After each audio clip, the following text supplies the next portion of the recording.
Today, we're talking about how to get to and keep going to the gym in the year 2025.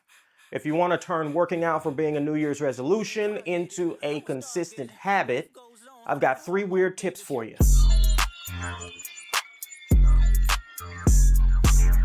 Tip number 1, avoid friction. Now, I'm putting this up first because I think it's most important and is the number 1 tip I've given clients over the years. For example, you struggle to drink enough water every day. You start off strong and refill your water bottle a couple times, only to stop leaving your desk to get more water by 11 a.m. But then, your lovely and smart personal trainer recommends you buy 1 giant gallon jug of water, and you find yourself finishing that gallon day in and day out. Now, I'm sure you see what I'm getting at here. Friction in this context would refer to how difficult it is to accomplish the goal. Now, of course, making hitting a goal easier is beneficial. In the case of drinking enough water, getting up over and over again to refill a bottle becomes tedious. And each passing time you need to get up provides you with an additional opportunity to decide not to do it at all. I, weirdly enough, got this idea from Amazon. Now, Amazon's one-click buy now button totally changed the game. The rate at which people abandon their shopping carts is roughly 70%, but Amazon took a very smart approach to improving that number. They reduced the friction of the online buying experience. Now, most e-commerce sites require you to go through several pages before actually buying what it is you want. And each passing page gives you another chance to say, I don't really need this. But then Amazon implemented its one-click buy button, and it brought them from an online bookstore to the largest e-commerce site on the internet. Because you don't even get the time to question the buying decision. Therefore, we can do this, same thing, with fitness.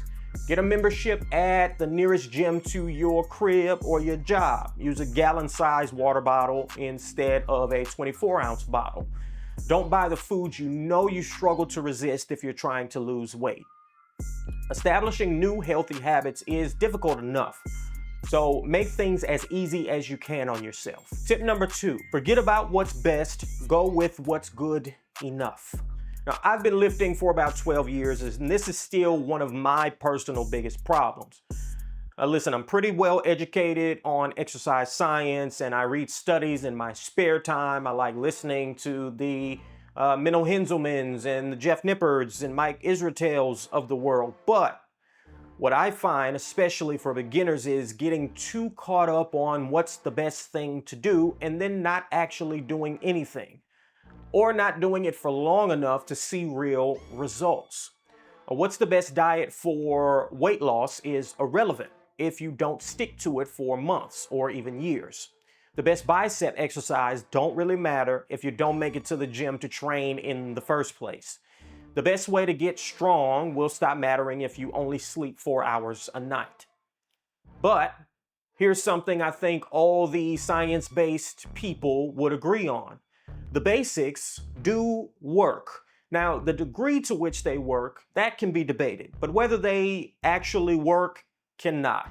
Is training the hamstrings with a seated hamstring curl probably better for growth because the hamstrings are being trained at long lengths?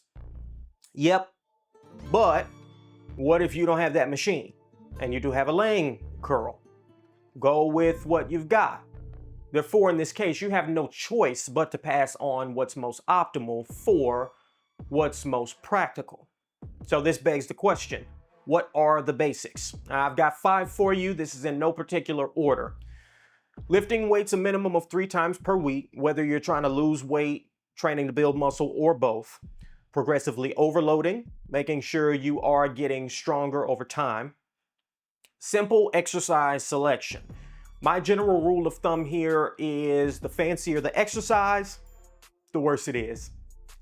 Limit fried and sugary foods, that one's pretty obvious, and sleep a minimum of 7 hours per night. Those things are good enough to get you 90% of the results you're looking for. And once you've nailed down the 90%, then it's time to concern yourself with the remaining 10. Things like what the best exercises are, the best diets, etc. And final tip, Tip number 3, identify your why. Now, I feel a little goofy saying this. Feels like something you'd read in a self-help book, but if it works, it works. And figuring out why you want to get in better shape is a massive help. Now, I also got this idea from a strange place, which is sales. During my personal trainer days, I realized something very valuable. Despite having 2 degrees and 3 certifications, no one cared because I didn't know how to sell my services. So I started studying sales.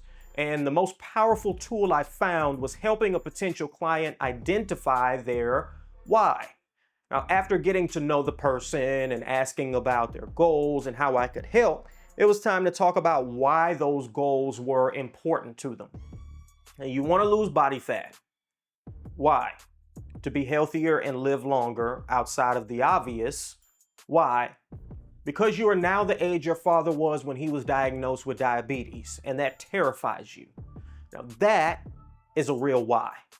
And I knew that if I could help the person sitting in my office identify why their goal was important, then I could help them stay consistent by representing that why as a bit of a North Star to keep them on track. And when you don't feel like going to the gym, remind yourself that you're doing this for your kids. When you don't feel like going to the gym, remind yourself you're doing this because it helps you feel more confident. So if you want to finally get the body you've always wanted or improve your health, don't bog yourself down with what the best workouts are or the best diets. Just keep it simple and just keep going. I'm Coach Ty with Muscle Wiki. Please look us up in your app store, whether iOS or Android. I will see you with the next one. Deuces.